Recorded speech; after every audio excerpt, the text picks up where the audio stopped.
many years ago, I worked for someone. I was part of their staff meeting. And our boss, as a team, was growing increasingly frustrated with one of the team members, who was a really good person and brought a lot to their role, but didn't do the role the way the boss wanted them to do the role. And so our boss got really frustrated with them.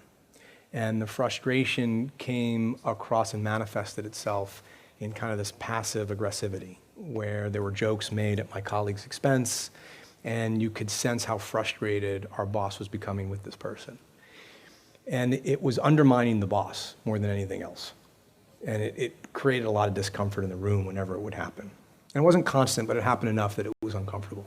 So during a one-on-one that I had with my boss, my manager, on one particular occasion, I said, the next time you grow frustrated with our colleague, rather than make a joke at their expense, rather than kind of express frustration, raise your voice, you should go find a mirror and yell at yourself.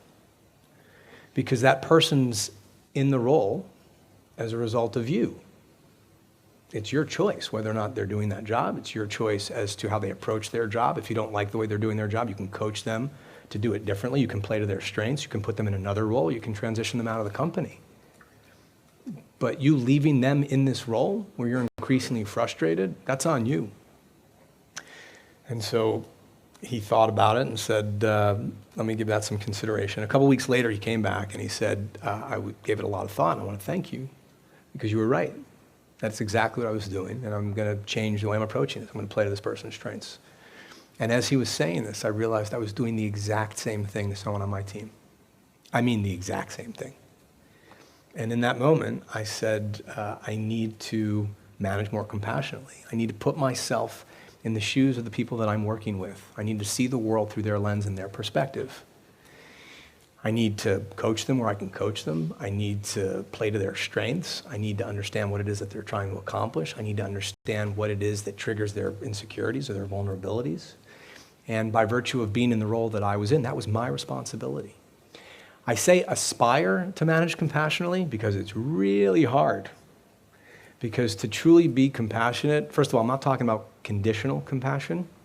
So after I'll talk about this with a team, oftentimes they'll come back in a few weeks and say, so I've got this down when it comes to the people I really like working with.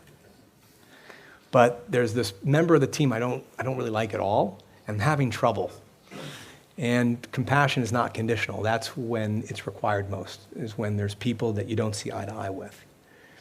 And it's challenging because we get triggered so easily. We'll be in a discussion with someone, they may say something that we feel like is too aggressive.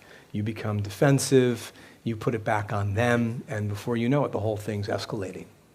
And oftentimes in those situations, rather than assume nefarious intention, which is what a lot of us have a tendency to do when we've been triggered, when we become emotional, we just assume the other person's being territorial or political or out to get us or trying to insult us, when they could be having a bad day.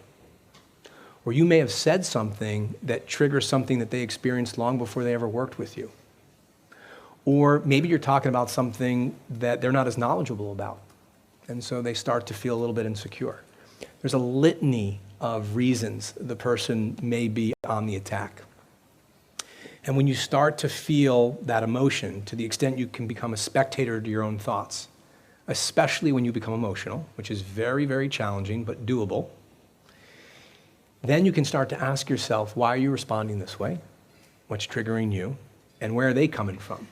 You can put yourself in their shoes, see the world through their lens, and you'll be amazed at the extent to which you can change the direction of that discussion and that conversation or that potential argument.